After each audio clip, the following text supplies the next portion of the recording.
અમરેલી જિલ્લાની અંદર હજુ પણ ઐતિહાસિક વસ્તુઓ, પૌરાણિક વસ્તુઓ હજુ પણ સાચવી રાખવામાં આવી છે. વર્ષો પહેલાંની પરંપરાગત વસ્તુઓની પહેરવેશ તેમજ પગમાં પહેરવાના આ ઘડા કે જેને તોડો કહેવામાં આવે છે, જે હજુ પણ લોકો પહેરી રહ્યા છે. પૂર્વ કાળથી ભારતીય રાજ્ય વ્યવસ્થામાં એવી એક પ્રકારની વિશિષ્ટ પ્રકારની ઓળખ હતી. પગમાં જે તોડા પહેરે એ કાં તાલુકદાર હોવો જોઈએ અને કાં રાજા હોવો જોઈએ. આ બે વર્ગના લોકોને જ પગમાં તોડા પહેરવાનો અધિકાર હતો. તોડો પહેરવો એટલે કોઈનું આધિપત્ય નહીં સ્વીકારવાનું મૃત્યુ સુધી, એની એક આ નિશાની હતી.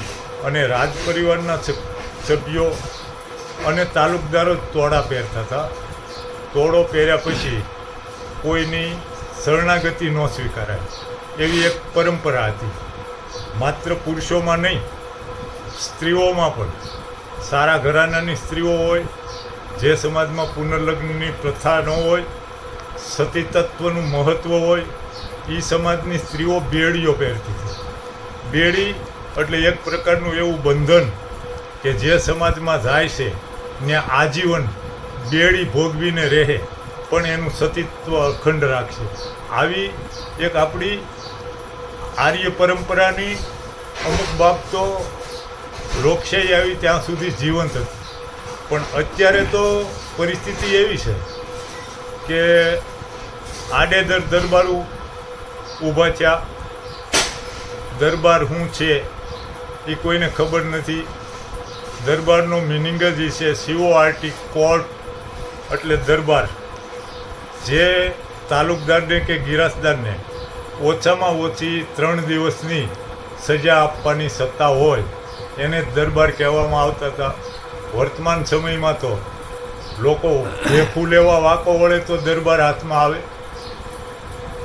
અને આડેધડ દરબારો ઊભા થવાને કારણે જે ઓરિજિનલ રાજ પરિવારના દરબારો હતા એના વેલ્યુએશનમાં પણ વોટ આવી. લોકોની એક દરબારની જે ઓળખ હતી, શતાત્રાય તે તા છત્રી, લોકોની સતીઓની પૂર્તિ કરે, લોકોના સુખ દુઃખમાં ભાગીદાર થઈને ઊભા રહે, લોકો માટે શહીદીની ભાવનાથી, સમર્પણની ભાવનાથી પોતાનું જીવન વ્યતીત કરતા હોય એ દરબાર હતા. અને એને તોડા પહેરવાના અધિકાર હતા. અત્યારે તો સમૃદ્ધ લોકો ગમે એ વર્ગનો હોય, ગમે એ કક્ષાનો હોય, એ તોડા અને વિશિષ્ટ પ્રકારના ઘરેણાં પહેરતા થઈ ગયા છે. બાકી તોડો એ તો એક પ્રોટોકોલનું, એક ઓળખનું પ્રતીક હતું અને રાજ પરિવારના સભ્યોને જ પહેરવાનો અધિકાર હતો.